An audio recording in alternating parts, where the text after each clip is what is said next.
Snow does not ask permission before it takes a life. It does not care about wedding vows or family names, or a bride left standing on a stone floor. It simply waits, patient and silent, until warmth runs out. On the night Duke Austin Blake rode toward Blackthorn Cathedral to bring down the man he hated most in the world, he was not looking for a bride. He was looking for proof. What he found instead was a woman on her knees in a wedding gown, her lips turning blue, abandoned by the very man Austin had sworn to destroy. He could have ridden past her. Nobody would have blamed him. Instead, he stopped, and that single decision would turn an entire kingdom against him. The wind over Blackthorn came in from the north, sharp enough to cut through wool and pride alike.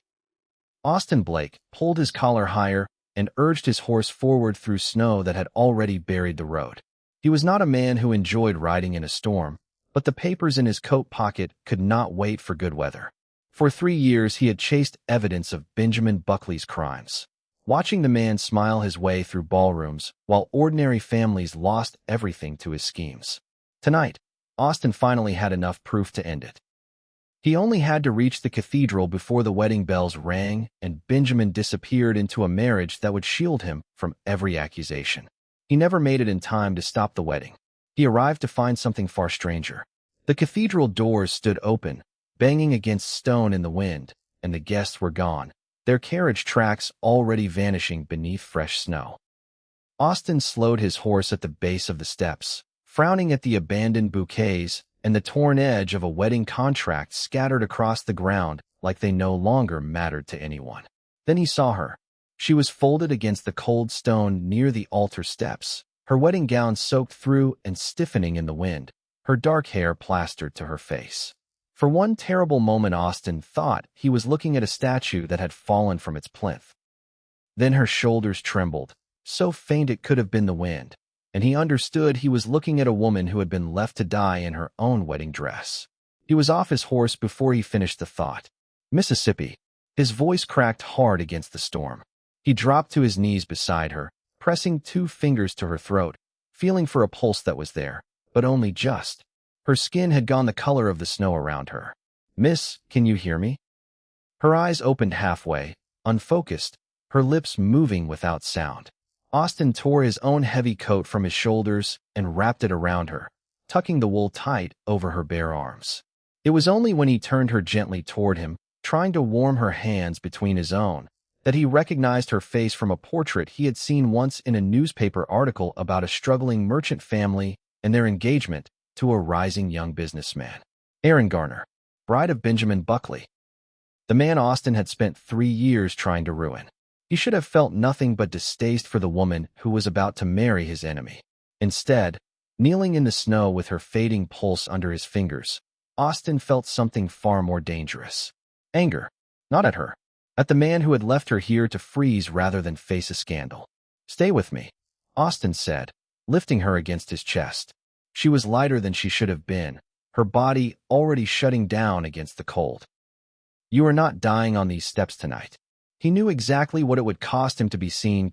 If you want to see how far this story goes, and whether love can survive a scandal the whole kingdom refuses to forgive, stay with me to the end. Subscribe so you don't miss what happens next, and comment where you're watching from. I would love to say hello and find out how far our story has traveled together. Erin woke to warmth she did not trust. For a long moment, she simply lay still, listening to a fire crackle somewhere nearby, feeling the weight of blankets she did not recognize pressing down on aching limbs. The last clear memory she had was of stone cold enough to burn, and a voice cutting through wind that had already stopped sounding like anything human. She opened her eyes to unfamiliar wooden beams and a woman in a gray dress arranging bottles on a tray beside the bed. There she is. The woman's voice was brisk, but not unkind. Lie still, dear. You have been asleep for the better part of 2 days. 2 days. Erin's voice came out as barely more than air. Where am I? Blake Manor, the woman said. I am Mrs. Jennings, the housekeeper here. And that gentleman by the window has been pacing since sunrise waiting for you to wake, though he will deny it if you ask him directly. Erin turned her head and saw him for the first time in daylight. Tall, dark-haired, dressed simply despite the fine cut of his coat, standing with his arms crossed and an expression that gave away nothing. He did not look at her the way men usually did, with polite interest or calculated charm. He looked at her the way someone studies a puzzle they have not yet solved. "You are the man from the cathedral," Erin said. "Duke Austin Blake." He stepped closer, though not too close. "You very nearly did not wake at all." A second voice interrupted before Erin could answer. A tall, silver-haired man with a leather bag set down beside the bed, his manner brisk and professional. "Dr. Morgan," he introduced himself. "You survived, Miss Garner, but only by a matter of minutes. Frostbite along your fingers, a fever from the shock, and I suspect trauma that will take considerably longer to heal than your body will." Erin looked down at her bandaged hands and felt the full weight of what had happened crash over her at once. The empty cathedral, the carriage wheels pulling away in the storm, Benjamin's absence, and the silence that followed it. "He left me," she said quietly, as though saying it aloud might make it less true. "He did," Austin said. There was no comfort in his voice, only fact. "I intend to find out why." "Why does it matter to you?" Austin's jaw tightened. "Because Benjamin Buckley has spent years destroying people who trusted him, and I have spent 3 years trying to prove it. You may be the first person who survived being left in his wake." Erin absorbed that in silence. Outside, she could hear hooves on gravel, and Mrs. Jennings excused herself to answer the door. Moments later, an older man burst into the room, his coat still dusted with snow, his face gray with something far worse than cold. "Erin." Sebastian Garner crossed the room in 3 strides and gripped his daughter's bandaged hand, careful not to hurt her. "Forgive me. I should never have agreed to that engagement. I told myself it would save us, and instead it nearly cost me everything that mattered." "You did what you thought was right for the family," Erin said, though her voice trembled. "I do not blame you completely, Father.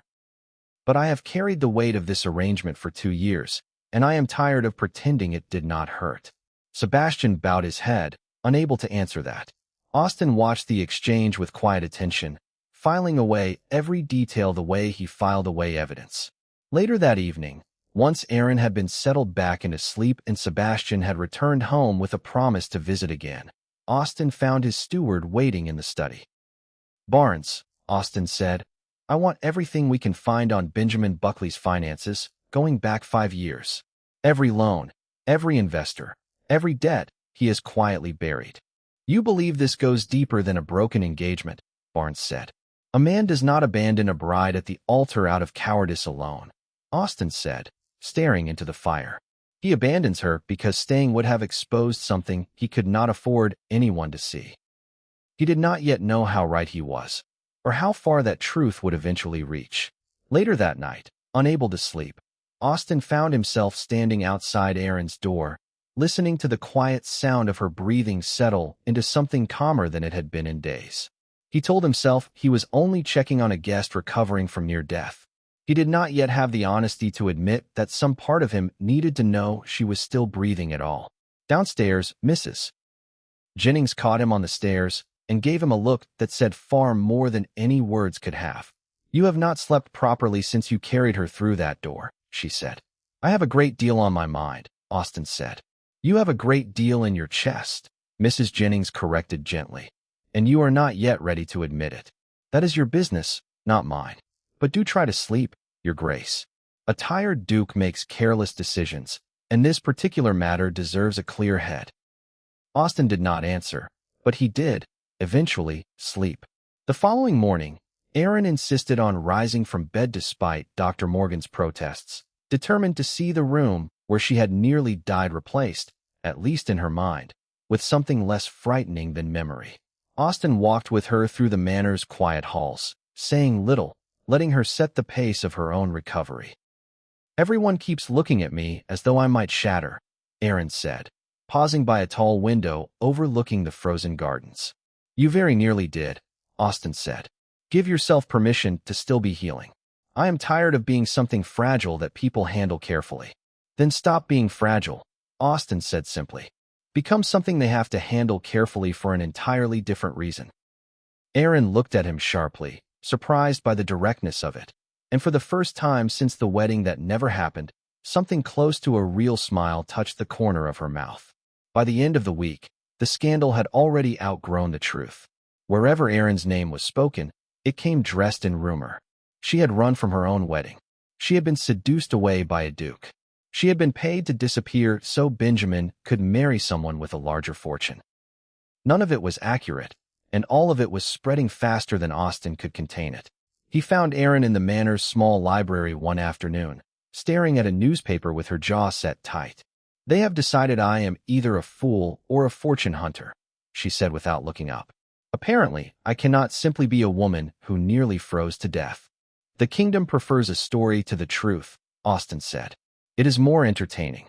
And what happens to me now? I cannot return to my father's house without dragging this scandal onto Amber and onto him.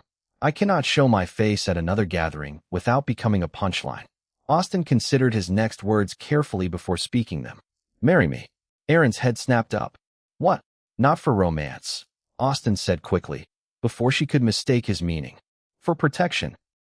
A marriage by royal license silences half these rumors immediately, and it gives you a position no one can strip away with gossip. I have no interest in claiming your future without your permission. I am offering you a shield, nothing more. You would ruin your own reputation to give me one. My reputation was already at risk the moment I carried you out of that cathedral," Austin said simply. "I would rather be ruined for doing the right thing than respected for doing nothing." Erin studied him for a long moment, searching his face for the trick she was certain must be hiding somewhere in his offer. She found none. That evening, Mrs. Jennings found her sitting by the window, still turning the proposal over in her mind. "You are afraid accepting protection makes you weak," Mrs. Jennings said gently, setting down a cup of tea beside her. "Is it not? Weakness is pretending you do not need help until it destroys you," Mrs. Jennings said. "What the Duke is offering is built on respect, not obligation. There is no shame in accepting a hand that is offered honestly." Erin returned to Austin the following morning with conditions rather than an answer. "If I agree to this, my father's remaining debts must be settled quietly, without his knowledge of your involvement, so his pride remains intact. And my sister Amber must never feel pressured into a marriage the way I was." "Done," Austin said, without a moment of hesitation. "You did not even consider it." "I did not need to. Your conditions are reasonable, and I do not intend to be the kind of husband who negotiates kindness." Their marriage, conducted quietly under a special license within the week, sent shockwaves through Parliament and the aristocracy alike. Newspapers accused Austin of abandoning noble tradition to marry a woman who belonged to another man only days earlier. Behind closed doors, in a townhouse far from Blake Manor, Benjamin Buckley read the announcement with a slow, satisfied smile. "Let them tear each other apart," he murmured to himself, folding the newspaper closed. "The Duke has just handed me the very weapon I needed, and he does not even know it yet." On the morning of the small, quiet ceremony, Erin stood in front of a mirror in a plain blue dress, far removed from the ivory silk that still haunted her thoughts. Mrs. Jennings fussed over the pins in her hair, humming something under her breath, while Amber sat cross-legged on the bed watching her older sister with a mixture of worry and hope. "Are you certain about this?" Amber asked. "You do not have to do this simply because it is easier than facing the gossip alone." "I am certain of very little right now," Erin admitted. "But I am certain that he has not lied to me once since the moment he found me. That has to count for something in a world where most people have lied to me for years." Sebastian arrived to walk his daughter the short distance to the small chapel used for the ceremony, his hands trembling slightly as he took her arm. "I do not deserve to be the one standing beside you today," he said quietly. "You are still my father," Erin said. "That has never stopped being true, no matter how badly either of us has stumbled." The ceremony itself was brief, attended only by those who mattered most, free of the crowded pews and performative smiles that had surrounded her first, ruined wedding. When Austin slid a simple gold band onto her finger, his hand steady despite the enormous risk he was choosing to take publicly, Erin felt something settle inside her chest that she had not expected. Not romance, not yet. Something steadier. Something that felt, for the first time in years, like safety chosen freely rather than safety bought with silence. The invitation stopped arriving within a fortnight. Lady Alicia Dean, whose gossip could move faster than any royal messenger, made certain of it. At every gathering Austin and Erin were not invited to. Alicia painted a picture of a duke who had stolen another man's bride out of vanity, and a bride too foolish or too calculating to refuse him. The story spread through drawing rooms like fire through dry timber. "They will not receive us at the Hartford dinner," Erin said one evening, setting down a returned invitation with trembling hands. "Nor the Whitmore gathering, nor 3 others this month alone. Let them refuse," Austin said, though the muscle in his jaw betrayed how little he enjoyed watching his family name suffer for a decision he did not regret. "You are losing everything because of me." "I am losing invitations to rooms filled with people who abandoned you the moment you needed them most," Austin said. "That is not a loss I intend to mourn." Callum, one of Austin's most trusted men, arrived at the manor several days later with information that darkened Austin's mood considerably. "Benjamin has been paying certain lords to keep the scandal alive," Callum reported. "He is spending money he should not have to make certain the gossip never dies down." Why would he care this much about a rumor he did not even have to create himself? "Because as long as society is talking about your marriage," Callum said, "no one is asking why his own bride was left standing in the snow." Erin, overhearing the conversation from the doorway, felt something harden inside her chest. She had spent 2 years believing her own silence protected her family. She was beginning to understand that her silence had only ever protected Benjamin. That evening, her friend Chloe visited, finding Erin staring blankly into an untouched cup of tea. "You look like a woman carrying the weight of the entire kingdom on her shoulders," Chloe said, sitting beside her. "I feel like I am dragging Austin down with me." "You are not dragging him anywhere," Chloe said. "He chose this." Erin, with his eyes open. "Courage rarely looks glamorous while you are living through it. Sometimes it simply looks like standing still while people throw stones." Despite the growing scandal, Austin continued visiting the villages near his estate, quietly funding coal and food deliveries for families struggling through the harsh winter. He never announced these visits, never sought credit for them, yet word traveled among ordinary citizens far faster than it did among nobles. While the aristocracy condemned him in whispers behind fans and wine glasses, the people who worked his land began speaking his name with something closer to respect than pity. One bitter afternoon, Erin insisted on accompanying him to the village nearest the manor, wrapping herself in a plain wool cloak so as not to draw attention. She watched as Austin knelt in the snow beside an elderly farmer's collapsed fence, working alongside 2 of his own men to repair it before nightfall, never once mentioning his own name or expecting thanks. "You never told me you did this yourself," Erin said afterward, as they walked back toward the waiting carriage. "It did not seem important to mention. It is the most important thing anyone has told me about you," Erin said. "Titles are easy to inherit. This is not." A young mother from the village, recognizing the Duchess despite her plain cloak, approached them shyly with a small basket of preserved fruit as thanks for the coal delivered the previous week. Erin accepted it with genuine warmth, kneeling briefly to speak with the woman's small daughter, who stared up at her with wide, curious eyes. "They call you cruel in the city," the young mother said quietly, glancing toward Austin. "They do not know what we know out here." The words stayed with Erin long after the carriage pulled away, a quiet reminder that reputation and truth did not always share the same address. Meanwhile, Lady Alicia's campaign against them grew bolder. She began hosting small gatherings specifically designed to exclude the Blake household, ensuring every noble family in the region understood exactly where their loyalties were expected to lie. Erin, receiving yet another returned invitation one gray afternoon, finally allowed herself a moment of frustration she had been suppressing for weeks. "I am so tired of smiling through rooms that do not want me in them," she admitted to Chloe. "Then stop smiling through them," Chloe said. "Smile despite them instead. There is a difference, and the second kind terrifies people like Lady Alicia far more than politeness ever could." "Sit up straight," Mrs. Jennings said, circling Erin with the patience of a woman who had trained duchesses before. A woman who slouches invites people to speak over her. A woman who sits like she owns the room invites them to listen. Weeks of lessons in etiquette, diplomacy, and the quiet politics of court life had begun reshaping Erin from the trembling bride Austin had carried from the cathedral into someone considerably harder to dismiss. I feel ridiculous, Erin admitted, adjusting her posture regardless. You feel powerful, Mrs. Jennings corrected. You have simply not gotten used to the feeling yet. Erin's younger friend Maya, visiting for the afternoon, watched the lesson with open amusement. You used to apologize for taking up space in a room, Maya said. Now you correct people's grammar mid-conversation. I rather like this version of you. I am only trying to survive, Erin said. You are thriving, Maya corrected. There is a difference, and you are finally close enough to see it. Working alongside Austin on estate matters became, unexpectedly, one of the few places Erin felt entirely herself. She had a mind for numbers that Austin had not anticipated, and within weeks she was reviewing ledgers alongside him rather than simply observing from a respectful distance.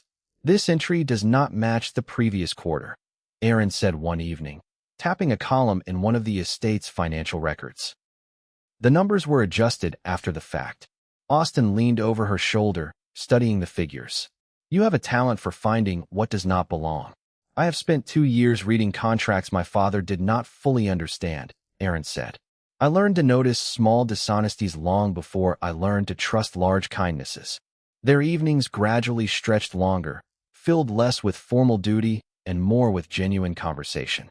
One particular dinner, Barnes and Mrs. Jennings fell into a good-natured argument over whether the Manor's stew required more pepper or less, each refusing to yield an inch, until Austin and Erin found themselves laughing together for the first time since the wedding that never happened. It was a small moment. It was also the first time either of them noticed how easily laughter passed between them, and how little either wanted it to stop. Erin's transformation did not happen in a single dramatic instant, but in small, accumulating moments that she barely noticed until she looked back on them. The first time she corrected a visiting merchant who tried to speak over her during a business discussion, she surprised herself as much as him. The first time she walked into a room and did not immediately search it for the nearest exit, she realized she had stopped bracing herself for disaster. You used to apologize before you even finished a sentence, Mrs. Jennings observed one afternoon, watching Erin dictate a firm but polite letter declining an unreasonable demand from one of the estate's tenants. Now you simply state what you mean and let the silence do the rest of the work. I learned that from watching Austin, Erin admitted. He never raises his voice. He simply says what is true and waits for the room to catch up. Their partnership deepened in quieter ways too. Austin began seeking her opinion before finalizing decisions that once would have been entirely his own to make, and Erin found herself trusting him with worries she had never voiced to another living soul, including the quiet fear that she would never feel fully safe again after the cathedral. You are safe here, Austin told her one evening, the fire burning low between them. Not because I am protecting you. Because you have built something here that belongs to you, and no one can simply take it away this time. Erin did not answer immediately, but she reached across the small distance between their chairs and let her hand rest briefly against his, a small gesture that said far more than either of them was yet ready to put into words. The invitation to the Winter Crown Ball arrived without warning, a formality neither Austin nor Erin could refuse without insulting the crown itself. They walked into the glittering ballroom fully expecting humiliation, and for the first half hour, Lady Alicia Dean seemed determined to deliver exactly that. How fascinating, Alicia said loudly enough for a circle of nobles to hear, that the Duchess of Blake can discuss estate ledgers so confidently, yet could not manage to keep hold of her first fiancé. The room quieted, waiting. You are right that I could not keep hold of a man who chose to abandon me in the snow rather than face his own debts honestly, Erin said calmly, her voice carrying without rising. I have always found it strange that the people quickest to judge a woman's choices are the ones who know least about what she survived to make them. A ripple of uncomfortable laughter moved through the nearest guests, and this time it was not aimed at Erin. Alicia's smile faltered. She opened her mouth for a retort and found nothing sharp enough to offer. Austin, watching from a few steps away, felt something in his chest shift entirely. He crossed the floor and extended his hand. Dance with me, he said, loud enough for the room to hear. They are all watching, Erin murmured as she took his hand. Let them watch a marriage that was never about scandal, Austin said. Let them watch two people who chose each other. They moved through the ballroom together, and for the length of that dance. The whispers gave way to something closer to reluctant admiration. Across the room, Benjamin Buckley watched from near the refreshment table, his expression tightening with every graceful turn. The scandal he had spent months fueling was quietly slipping out of his control, replaced by public sympathy he had never anticipated. Later that night, standing on the manor's balcony under a clear winter sky, Austin admitted something to himself he had been avoiding for weeks. What had begun as protection had, somewhere between ledgers and laughter, become love. He said nothing to Erin yet. He simply stood beside her in comfortable silence, watching their breath fog against the cold, and let the truth settle quietly into place. Barnes arrived at Austin's study late one night, carrying a leather folder thick with documents. "You were right to keep digging," he said. "Benjamin's ledgers connect to at least 2 members of the Royal Council. He has been laundering funds through false investment schemes for years." Dr. Morgan, who had joined them at Austin's request, added a darker discovery.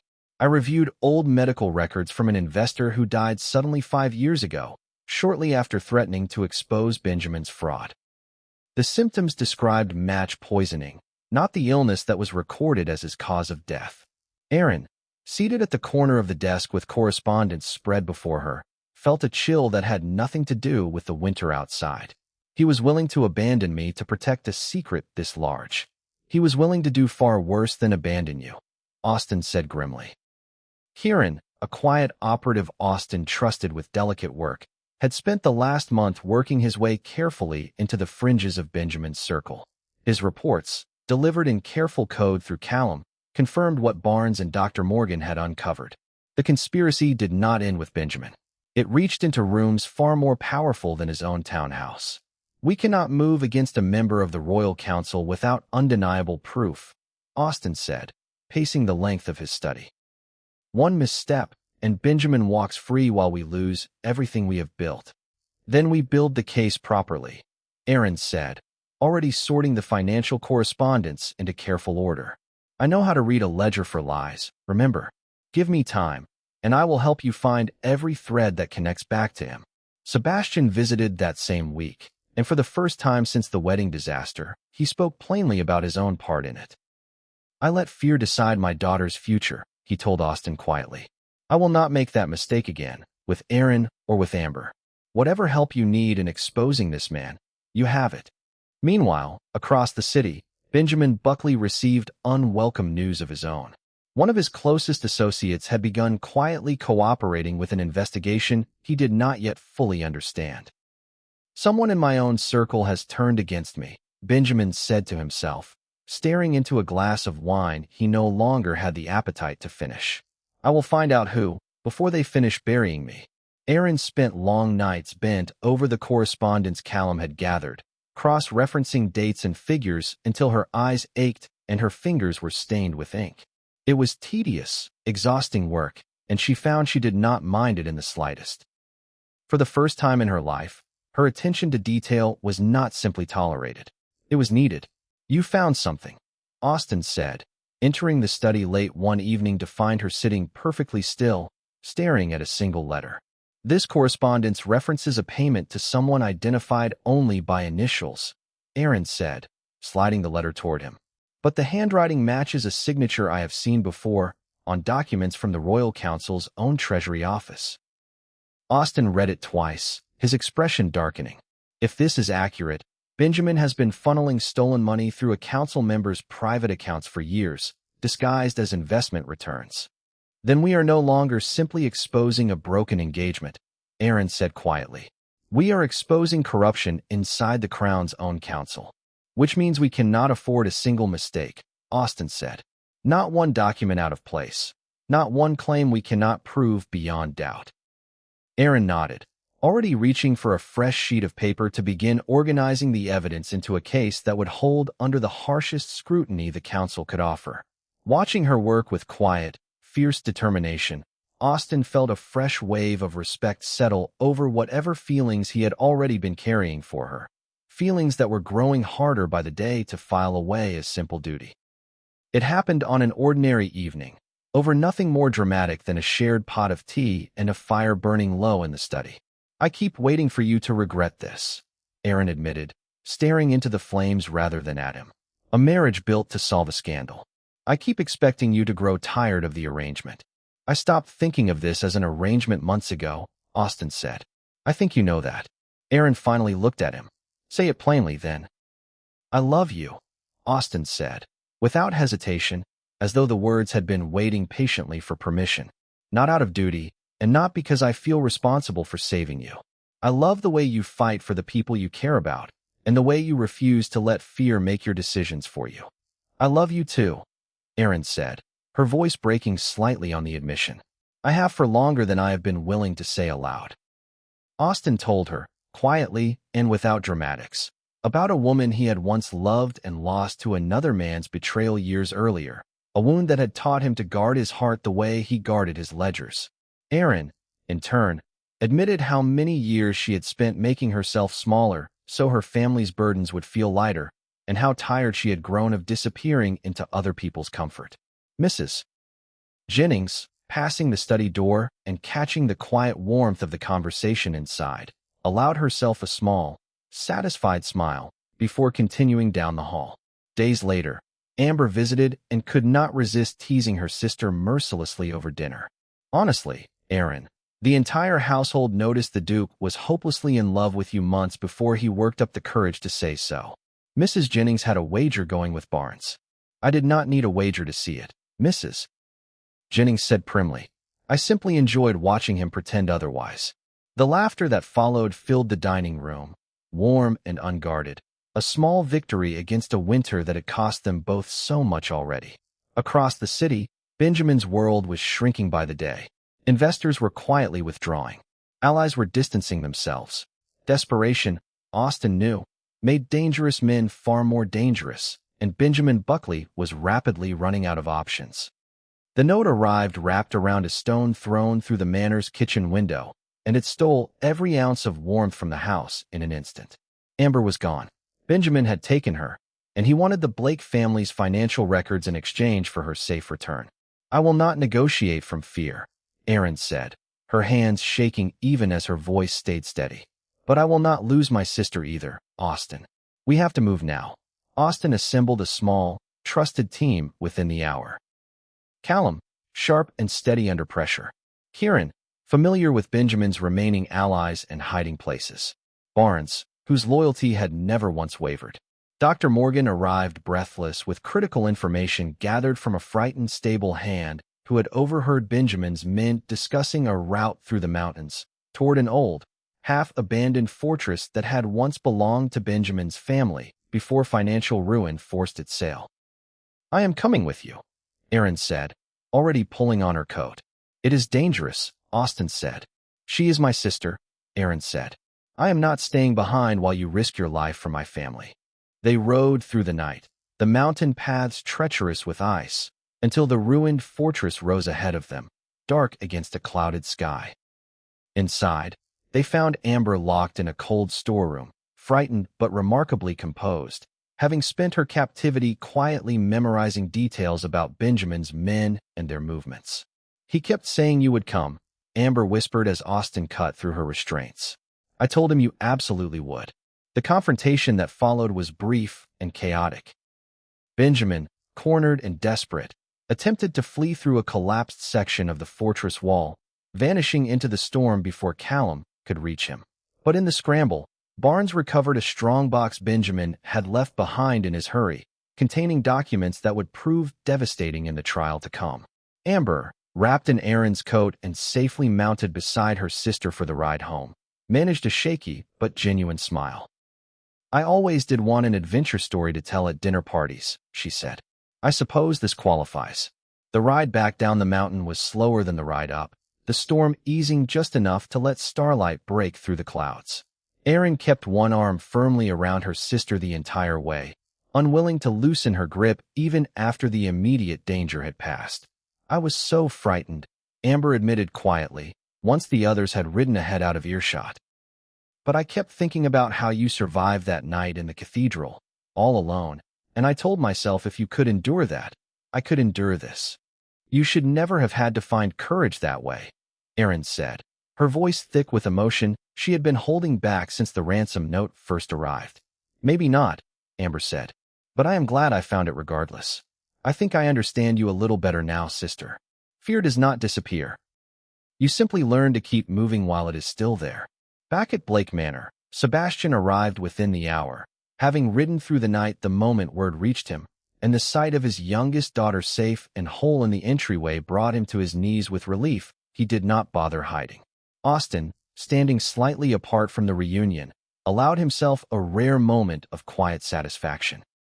Benjamin had escaped into the storm, but he had left behind exactly the kind of evidence that would finally end him, and for the first time in 3 long years, Austin felt the weight of his own personal mission beginning, at last, to lift. The Royal Council chamber had never felt so cold. Austin stood accused of violating noble tradition by marrying Erin without proper consent from her former intended. Benjamin, seated across the chamber with the confidence of a man who believed his influence would outlast any accusation, watched the proceedings with a thin, practiced smile. The Duke acted rashly, Benjamin's counsel argued, seizing a bride who was never truly his to claim. Erin rose before Austin could respond, a folder of carefully organized evidence in her hands. I would like to address the council directly, she said, her voice steady despite the weight of every eye in the room. She laid out the evidence methodically. Financial fraud stretching back years. Bribes paid to keep a scandal alive for the sole purpose of distracting from a far larger crime. The kidnapping of her own sister, confirmed by Amber's testimony and the documents recovered from the fortress.